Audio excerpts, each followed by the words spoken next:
Agora a gente vai falar de saúde, tá? Com esses problemas aí bem comuns relacionados ao estômago, né? Eu sei que talvez seja você uma das vítimas da azia, da queimação, do refluxo, desconforto. Úlcera já mais grave. Tem outras coisas mais graves ainda. Para tirar nossas dúvidas, para nos ajudar a lidar melhor com a nossa alimentação e com a nossa digestão, vamos conversar com a gastroenterologista a doutora Aline Kussomoto. Seja muito bem-vinda, muito bom te receber. Como sempre. Muito obrigada por estar aqui, Aline. Eu vou ver meu orguinho aqui. Ah, e o seu orguinho? Esse aí é o que você está colocando no lugar? Esse é o estômago, que ele estava meio falho. Ah lá, o estômago de volta ao lugar. Deixa eu levantar aqui um pouquinho. Esse é o corpo humano. Eu fico super feliz quando a gente tem um modelo assim como esse para mostrar para vocês. Deixa eu tirar essa plantinha aqui da frente para o pessoal ver até o finalzinho. Aqui, vê se tá boa agora. Tá, né? Olha lá. Tudo começa na boca, né, doutora? Tudo começa na boca. A digestão, até os sintomas podem começar pela boca também, dos problemas que a gente pode ter, né, de saúde. E aí, olha, a gente vai hoje falar não só do estômago, porque na verdade quando a gente pensa em digestão, não é só o estômago, né? Envolve desde o comecinho, vai até o intestino. Até o final. Toda vez que a digestão, ela começa pela boca, né? Então, a mastigação, o fato de engolir, o peristaltismo que a gente tem no esôfago, que faz essa propulsão do alimento no estômago, a própria digestão dentro do estômago, quando ela passa para a parte intestinal, que é onde a gente tem a absorção de vitaminas, de ferro, e até fazer a formação das fezes, que chega no intestino grosso, que é onde a gente tem a consolidação da formação das fezes, e a sua expulsão, que chega ali no finalzinho do reto. Então, da boca ao ânus aí tem bastante patologia pra gente conversar. Pois é, era isso que eu tava pensando. Porque são tantos órgãos, quer dizer, aqui podem ter várias doenças diferentes. E você pode ter mais de uma doença em lugares diferentes. Então, vou dar um exemplo. Você pode ter uma gastrite, um refluxo e uma síndrome do intestino irritável, por exemplo. A gente tem ouvido falar muito de refluxo hoje em dia. Não sei se é porque a comunicação está muito mais eficiente, né? As pessoas falam mais e tudo se propaga mais. Ou se hoje em dia o ser humano está tendo mais refluxo em função de algum fator. Eu acredito que a gente esteja tendo mais refluxo mesmo, especialmente pelo tipo de alimentação que a gente tem. Deixa eu só pedir aqui para a produção um lencinho de papel, porque eu não sei o que aconteceu, meu olho tá lacrimejando. Tô chorando, gente, é de emoção de ver, doutora. Não tô chorando, não. Mas não para de chorar esse olho aqui, tá ardendo um pouquinho. Mas vamos lá. Perdão. Desculpa, eu te atrapalhei, mas porque eu tô chorando aqui demais. Mas a gente estava falando se tem alguma ligação do refluxo eu acredito com esse momento. Que o refluxo, ele está muito mais relacionado com a alimentação, né? A gente, especialmente a gente aqui do Ocidente, a gente tem uma alimentação muito rica em farináceos, né? Muito rica em alimentos industrializados, a gente tem muito conservante na nossa alimentação, a gente cada vez mais está consumindo fast food, então isso acaba levando à exacerbação do aparecimento dos sintomas do refluxo. Além disso, outros problemas de saúde, como a obesidade, o sobrepeso, isso também influencia para o aparecimento do refluxo. Então, acho que hoje a gente fala mais porque, de fato, a gente tem mais sintomas. Antigamente, como a gente tinha uma alimentação um pouco mais puxada para o natural, para as coisas que são mais fáceis de serem digeridas, que não são tão causadoras, né, do refluxo. E quando a gente pensa em refluxo, você fala, Aline, o que pode dar refluxo? Tudo que é muito gostoso dá refluxo, né? Carboidratos no geral, molhos, excesso de café, frituras, bebidas gasificadas, bebida alcoólica. Então, assim, tudo que é muito gostoso leva ao refluxo. Se a gente tem uma predominância desse tipo de alimentação na nossa alimentação, o sintoma ele vai ser mais prevalente, né? Então, assim, num dia que você faz um exagero, a gente pode ter um sintoma de refluxo. Existe o refluxo que ele é fisiológico, mas o refluxo patológico, ele está diretamente relacionado com o estilo de vida da pessoa. Tem uma porcentagem muito pequena das pessoas que, de fato, tem uma falha anatômica, né, no trato digestivo, que, por mais que ela tenha uma dieta excelente, ela vai ter o refluxo, mas é por conta de uma falha, porque nosso organismo, ele tem todo uma infraestrutura ali, né? Papai do Céu, quando construiu a gente, ele fez... Eu falo que o corpo nosso é uma máquina perfeita mesmo. Então, a digestão começa na boca, a gente tem ondas que levam esse alimento para dentro do estômago, e quando esse alimento ele entra dentro do estômago, a gente tem uma trava, a gente tem um esfíncter que trava, a gente tem uma musculatura que trava esse alimento ali. Então, o que a gente faz para essa estrutura natural relaxar? Esses alimentos, eles proporcionam isso. Então, ao mesmo tempo que a gente tem aquela condição gostosa, aquele prazer de comer esse tipo de alimento, ao mesmo tempo você relaxa essa válvula e não deixa com que a digestão ela se faça de forma adequada. Perfeito. A gente está aí finalizando o mês de maio, mas o mês de maio ele tem uma característica de alerta em relação à nossa saúde. Isso, o mês de maio é um mês muito importante, é o mês de conscientização das doenças inflamatórias intestinais. Quando a gente fala em doença inflamatória, a gente fala em retocolite e doença de Crohn, que são doenças genéticas que podem acometer aí jovens adultos e até os adultos assim após os 40 anos, que são doenças que estão relacionadas, inclusive, com índices de mortalidade, né? Geralmente começam com dores abdominais, podem estar relacionadas com diarreia, presença de muco nas fezes, sangue, perda de peso, desnutrição. Então, são doenças que é importante a gente poder falar, porque todo sinal de alerta, às vezes a gente acha que está tendo uma diarreia, que é alguma intolerância e não leva isso à frente.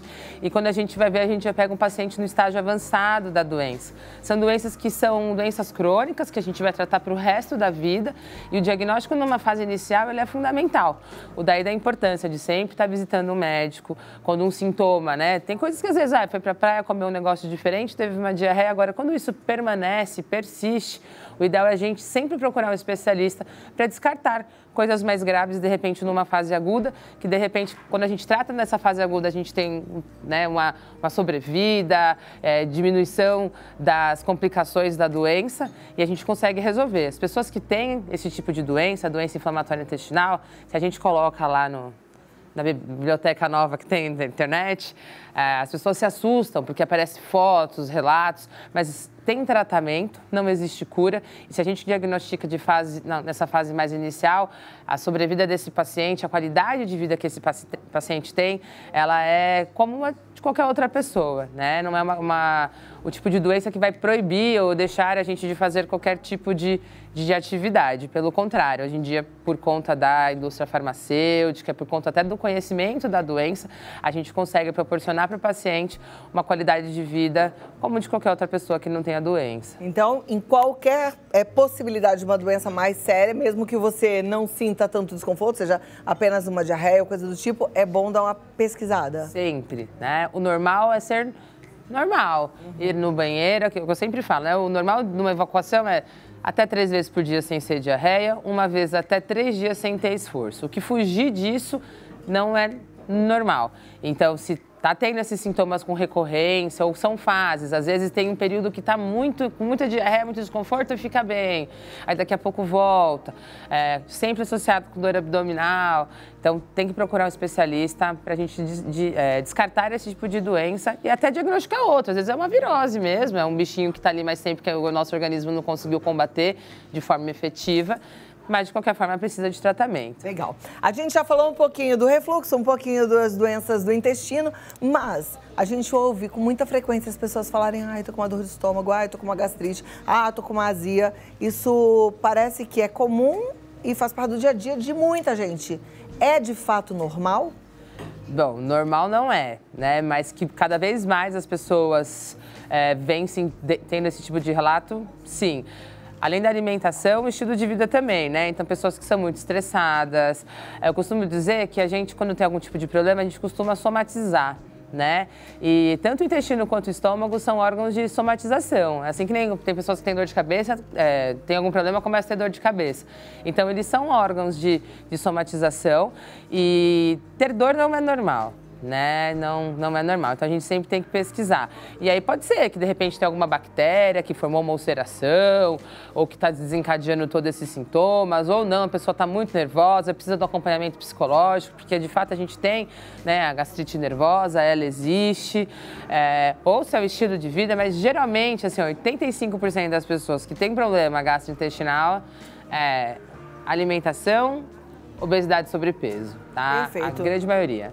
Vou tirar, por enquanto, este modelinho aqui pra gente poder acompanhar ali bonitinho. Você que mandou a sua pergunta, segura aí que você vai ter sua resposta, tá? Começamos com a Renata de Santo André. Depois que tive a Covid-19, tenho queimação e dói o estômago até a garganta. Também tenho cólicas intestinais e refluxo, mesmo tomando omeprazol. O que mais posso fazer? Já mudei a alimentação e nada. Então, em relação ao Covid, é impressionante como aumentou o índice de queixas relacionadas a refluxo nos pacientes pós-Covid, ou pessoas que nunca teve, ou pessoas que passaram a ter. Então, é interessante passar com o médico, de repente o omeprazol não é a melhor medicação, a mais indicada, ou a dose dele não é o mais adequado. Em relação às cólicas intestinais, é interessante porque também aumentou esse índice. A gente não tem nenhum estudo ainda que a gente pode falar, olha, de fato, mas é algo que já vem sendo estudado. Em relação ao intestino, é muito interessante porque muitas vezes a gente pode estar fazendo uma alimentação saudável, mas nem sempre o que você está comendo faz bem para você, tá? Então, vou te dar um exemplo em relação, por exemplo, à síndrome do intestino irritável. É uma síndrome que a gente pode cursar com dor abdominal, com diarreia, com constipação, bastante gases. E são alguns alimentos que desencadeiam isso. E são alimentos saudáveis que estão no nosso dia a dia. Por exemplo, cebola, alho, feijão, brócolis, beterraba, mamão, ameixa. Então, são alimentos que às vezes a gente está comendo achando que está super bem, porque está com uma alimentação saudável, mas eles são extremamente formadores de gases fermentativos que podem também estar auxiliando nessa exacerbação dos sintomas. O ideal mesmo é passar num gastro ou num prócto para fazer essa investigação e ver se, de repente, o Covid piorou uma coisa que já não estava 100%, ou se ainda não, se ele fez uma inflamação de fato em tudo isso, está tudo muito inflamado e a gente precisa das medicações certas para ajudar a desinflamar. Eu sempre falo, gente, não tá legal, busca ajuda. O pior que você pode fazer por você mesmo é ficar lidando com desconforto sem buscar uma solução, né? Vamos lá, Renata de Santo André, já respondemos, obrigada pela sua participação. Rose do Rio de Janeiro pergunta, fui diagnosticada com a síndrome do intestino irritável, o que posso fazer para melhorar? Estou com muita dificuldade de ingerir alimentos com muita fibra e vegetais. Justamente por isso, né, que eu falei, não é porque é saudável que vai te fazer bem. Então, a síndrome do intestino irritável, ela acaba sendo, alguns alimentos eles acabam hiperestimulando o intestino ou dando uma paralisada. Ele sempre é associado à dor abdominal. E quando você faz os exames, eles são sempre normais. E a minha orientação para você é, faça uma dieta que chama Low Food Map. Procura na internet, vão ter vários alimentos que são alimentos formadores de gases e de difícil digestão, que estão na nossa alimentação todos os dias, especialmente fibras e vegetais, assim como frutas também, então tem várias frutas. Não significa que é um food map que vai te fazer mal, mas o ideal é a gente conseguir mapear o que você está ingerindo dentro desses alimentos, né? E ter isso anotado, porque é aquilo que ela falou, eu como bem, e não estou comendo lanche, eu estou comendo comida e eu estou tendo desconforto. Então, a gente mapeia o que é potencialmente formador de gás dentro da sua alimentação. Isso você consegue fazer em uma semana. Então, acha essa listinha desses alimentos. Na hora do almoço, chega lá. Fala, então, no meu prato tem feijão, tem brócolis e tem batata doce. Tudo isso é vermelhinho na lista dos food maps. E aí a gente vai passar numa nutricionista que ela vai conseguir te orientar. A princípio, a gente tira os alimentos que a gente acha que pode estar desencadeando a dor e formando os gases. Depois, a gente reintroduz esse alimento. Se esse alimento, de fato, causar os desconfortos, significa que essa paciente não pode mais comer esse alimento. Porque a partir do momento que ela comer, ela vai ter o desconforto. E assim, o intestino irritável funciona dessa forma. Uau, tem que controlar, então tem que cuidar, né? Tem que fazer uma de detetive. Exatamente. Né? Porque não é uma alergia, mas a gente investiga como se fosse uma alergia. Muito bem. Próxima pergunta, então, é da Creuza Maria. Refluxo e esofagite causam dor? É normal ou não? Refluxo é o nome da doença, né? Então, quando a gente tem uma válvula incompetente, um esfíncter incompetente entre o estômago e o esôfago, a gente configura isso como um refluxo. Esofagite é uma alteração endoscópica. Então, é a inflamação que a gente consegue enxergar ali quando faz endoscopia. Então, é o grau de inflamação. A esofagite pode estar ou não presente na doença do refluxo, porque a gente tem doença de refluxo não erosivo, né, sem a presença dessa inflamação, e sim pode causar dor. Muito bem, obrigada, Creuza. A próxima pergunta é da Marlene Mafra, de Parnamirim, Rio Grande do Norte. Existe a necessidade de fazer endoscopia anualmente? Tenho hérnia de hiato e síndrome do intestino irritável. Olha, a indicação para fazer endoscopia anualmente é se o paciente tiver de fato tratar e tiver ainda desconforto ou tirou algum pólipo, alguma lesão que pode ser potencialmente cancerígena ou de dúvida diagnóstica, né? A hérnia de hiato, ela é uma fragilidade que a gente tem nessa camadinha de cima entre o abdômen e o tórax. É como se essa musculatura do tórax ela fosse mais frouxa. E o que ela faz quando ela é mais frouxa? O estômago que deveria estar parado dentro do abdômen, ele sobe um pouquinho para o tórax, tá? Ele pode estar ou não relacionado com sintomas de refluxo. Então, uma hérnia de hiato pequena, às vezes a gente só acompanha. Para a hérnia de hiato, a endoscopia não é o exame padrão ouro, tá? Muitas vezes a gente consegue ver através da endoscopia a hérnia de hiato, mas nem sempre é verdadeiro o que a gente vê ali. Então, assim, a necessidade de fazer anualmente? Não. E a síndrome do intestino irritável, todo e qualquer exame que você for fazer vai parecer normal, porque ele é uma síndrome, ele não é uma doença. Então, você não vai ter alteração. Tá joia.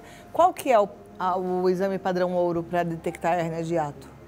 A gente, são exames de imagem, né? Você pode fazer o EED, que é um raio-x esôfago, estômago, duodeno, tomografia, dá para ver também, mas geralmente algum exame que você consiga avaliar através de, ou quando você força, né, você aumenta a pressão, então essa hérnia, a tendência dela é subir para o tórax, tá? Pode ser tomografia, pode ser CED, que é um raio-x contrastado também, eles acabam sendo mais fidedignos do que a própria endoscopia. Ok. Próxima pergunta, Marlene, obrigada pela participação. A gente agora tem a pergunta da Cristiane de Belém. Por que o refluxo nos deixa com pigarro, especialmente quando deitamos para dormir? O que fazer para melhorar? Bom, o pigarro ele acontece porque o esôfago ele é um órgão de condução, então ele não foi feito para receber o ácido. Então toda vez que o ácido sai do estômago e sobe para o esôfago, ele causa algum tipo de malefício.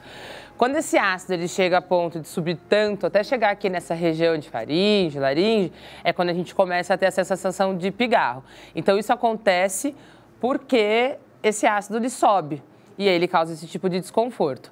Por que que isso piora quando a gente dorme, né? Na verdade, as pessoas ela têm uma tendência do quê? De comer, especialmente à noite isso, né? E ir dormir. A gente precisa de um tempo para esse estômago esvaziar. Então, se você já é um paciente que tem refluxo, que já tem uma válvula ali um pouco mais incontinente, quando você enche seu estômago de alimento, de água, de qualquer coisa, e vai deitar, esse esfíncter, ele vai ser forçado por conta da pressão que você tem quando está deitado. Então, quando a gente está em pé, a gravidade ela empurra tudo para baixo. Quando você está com esse estômago cheio e deita, essa pressão ela meio que se iguala. Então, você tem um favorecimento de aparecer o pigarro, às vezes até a queimação durante a noite. O que fazer para melhorar?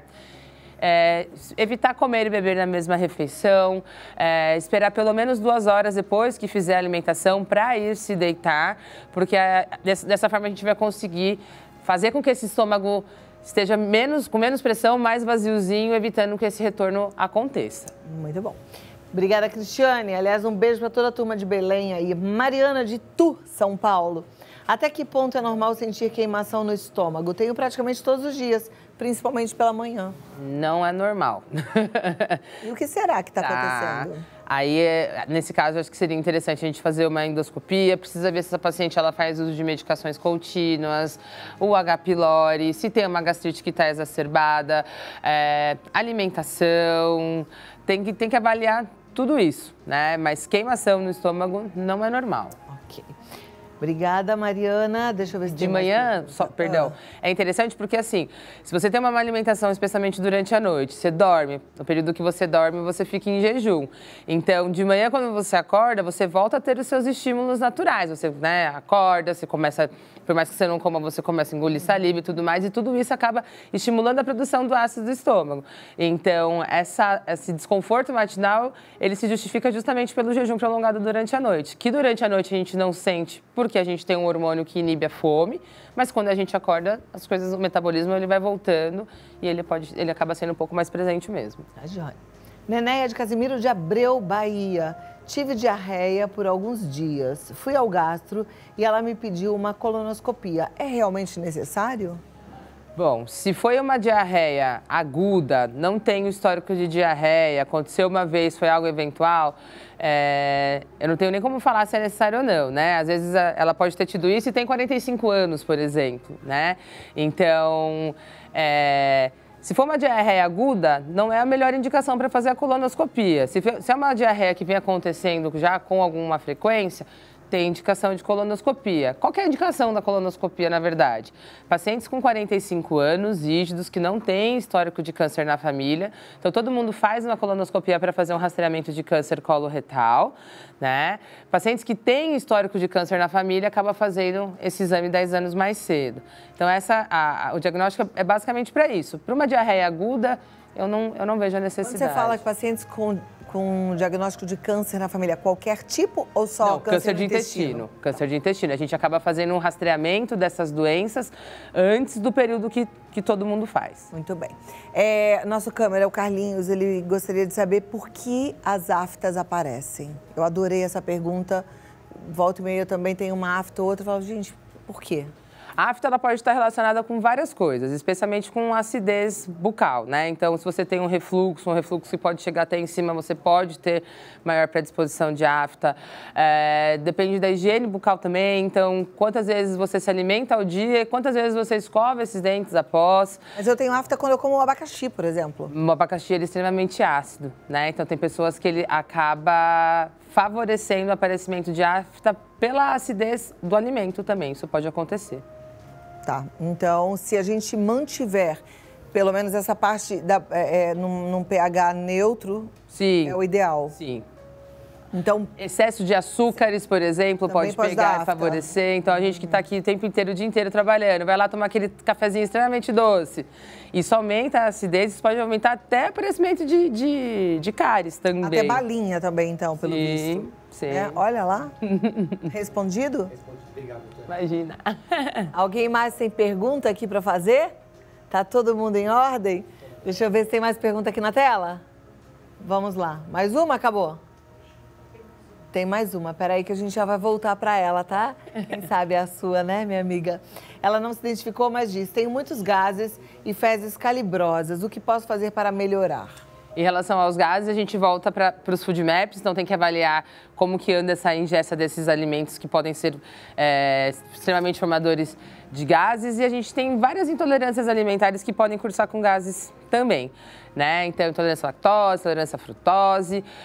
Em relação às fezes calibrosas, a gente sempre tem que avaliar como que é essa vida dessa paciente. Então, quanto de água que você está bebendo por dia, quanto de fibra tem na tua alimentação, porque quanto mais água e mais fibra tiver, a tendência dessas fezes é sair cada vez mais molinha e menos calibrosa, o que diminui também a chance da gente ter qualquer problema na parte inferior ali do reto, do ânus, como hemorroida. E a própria evacuação acaba sendo algo mais prazeroso e menos traumático, porque evacuação de calibre grosso, geralmente os pacientes acabam tendo bastante queixa. Ok. Bom papo, né? Deu para tirar dúvida aí? Então já sabe. Um sintoma esquisito, algum desconforto, procure um médico. E eu estou conversando com uma excelente gastroenterologista, doutora Aline Kussomoto, está na clínica kussomoto.com.br, no Instagram DRA Aline Kussomoto, e você pode mandar um WhatsApp para até marcar uma consulta através do 11 9 91 19 45 32. 11 9 91 19 45 32. Muito obrigada. Obrigada a você. Muito bom te rever, tá bom? Obrigada. Sempre.